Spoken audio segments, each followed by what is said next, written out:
চাষি বন্ধুরা নমস্কার। আজকের ভিডিওতে আপনাদের সবাইকে স্বাগতম জানাই। আজকের ভিডিওতে কথা বলবো করলা গাছে আপনারা অনেক বেশি পরিমাণে ফলন পেতে আপনারা কি স্প্রে করবেন। দেখছেন করলার একটা জমিতে আছি দাঁড়িয়ে, এবং এই জমিটাতে করলার গাছের যে কন্ডিশন 3 থেকে 4 পাতা হয়ে গেছে, 4 পাতা অবস্থায় এসে গেছে, এবং এই 3 থেকে 4 পাতা অবস্থায় স্প্রে করার জন্য একটা খুব সুন্দর ওষুধ আছে। ওষুধটা যদি জমিতে আপনারা একবার করলার জমিতে স্প্রে করেন, দিয়ে পরে দেখবেন জমিতে যখন আপনাদের ফুল আসার স্টেজ হবে অনেক বেশি পরিমাণে ফলন আপনারা পাবেন। এই জমিটা অবস্থা 3 থেকে 4 পাতা, পুরো জমিটা এই থেকে ওই দূর অবধি অনেক বড় জায়গাতে একজন চাষি জমিটাতে চাষ করেছেন, এবং করলা গাছের যে কন্ডিশন দেখতে পাচ্ছি 3 থেকে 4 পাতা, এবং 3 থেকে 4 পাতায় কি স্প্রে করবেন সেই ব্যাপারে এখন বলবো। আমার হাতে দেখতে পাচ্ছেন বুস্টার 5 আছে, এটা লিবিক্স অ্যাগ্রোক্যাম পিভিটি এলটিডি কোম্পানির, এবং এই বুস্টার 5কেই দেখবেন এর প্রোডাক্টের গায়ে করলার ছবি দেওয়া আছে। এই বুস্টার 5কেই আপনাদেরকে জমিতে যখন আপনাদের এই 3 থেকে 4 পাতা অবস্থা হবে তখন স্প্রে করতে হবে। এই জমিটা পুরোটা আমি ঘুরে আপনাদেরকে দেখাবো।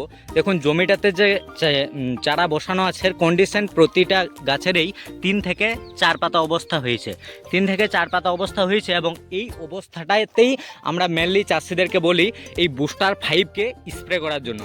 বুস্টার 5 আপনারা কীরকমভাবে স্প্রে করবেন, বুস্টার 5 স্প্রে করলে কি কি সুবিধা পাবেন সেই ব্যাপারে একটু বলবো। বুস্টার 5 আপনারা যদি জমিতে 3 থেকে 4 পাতা অবস্থায় চাষি বন্ধুরা স্প্রে করেন, তাহলে জমিতে যখন আপনাদের ফুল আসার স্টেজ হবে তখন আপনারা অত্যধিক পরিমাণে স্ত্রী ফুলটা পাবেন। মূলত আপনারা সবাই জানেন যে আপনাদের চাষের জমিতে দু রকমের ফুল আসে, একটা পুরুষ ফুল এবং একটা স্ত্রী ফুল। তাহলে পুরুষ ফুল এবং স্ত্রী ফুল, মূলত যেগুলো পুরুষ ফুল হবে সেগুলো থেকে কখনোই তো ফল হবে না, সেগুলো আপনাদের বেকার যাবে, এবং যেগুলো স্ত্রী ফুল থাকবে সেই স্ত্রী ফুলগুলোই ফলে পরিণত হবে।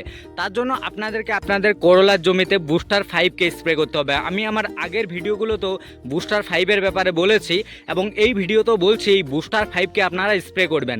বুস্টার 5 স্প্রে করাতে জমিতে অত্যধিক পরিমাণে স্ত্রী ফুল আসবে, এবং এরকমভাবে আপনারা অনেক বেশি ফলন পাবেন। এখন আমরা দেখব যে বুস্টার 5 আমাদের কীরকমভাবে ব্যবহার করতে হবে। এটার যে ডোজেস লেখা আছে সেটা লেখা আছে 2 ml per litre of water, 2 ml করে প্রতি লিটার জলে আপনাদেরকে স্প্রে করতে হবে। এবং এর যে অ্যাপ্লিকেশন মোটামুটি আপনারা করবেন সেটা দেখুন বিটার গার্ড, এটা করলার জন্যই মেনলি কোম্পানি বানিয়েছে, করলাতে স্প্রে করার জন্য। এবং এর কম্পোজিশনের কথা যদি আমরা বলি, এটা কম্পোজিশন আছে দেখুন ন্যাচারাল অকিউরিং ফাইটোহরমোনস আছে, এবং আদার গ্রোথ সাপ্লিমেন্টার, এবং বিভিন্ন রকমের গ্রোথ আরও আলাদা সাপ্লিমেন্টার আছে যেগুলোতে গাছের গ্রোথ হবে। আপনারা অবশ্যই বুস্টার 5কে জমিতে একবার স্প্রে করবেন জমিতে যখন আপনাদের 3 থেকে 4 পাতা অবস্থা হবে, এবং পরে দেখবেন ফিল্ডে আপনারা অবশ্যই, আমার যা এক্সপিরিয়েন্স আছে, এই বুস্টার 5 খুব সুন্দর কাজ করবে আপনাদের করলার জমিতে বুস্টার 5কে স্প্রে করুন এবং অত্যধিক পরিমাণে ফলন পান। আমাদের কন্টেন্টে যদি ভালো লাগে অবশ্যই কন্টেন্টটিকে লাইক করবেন, কমেন্ট বক্সে একটা সুন্দর কমেন্ট লিখবেন, এবং এই চ্যানেলটাকে সাবস্ক্রাইব করে যাবেন। দেখবেন প্রতিনিয়ত পরের ভিডিওগুলোতে আমরা এগ্রিকালচারের আরও নতুন নতুন ওষুধের নতুন ফিল্ডের ভিডিও বানিয়ে ইউটিউব চ্যানেলে আপলোড করব। ভিডিওটা শেষ পর্যন্ত দেখার জন্য থ্যাঙ্কস ফর ওয়াচিং।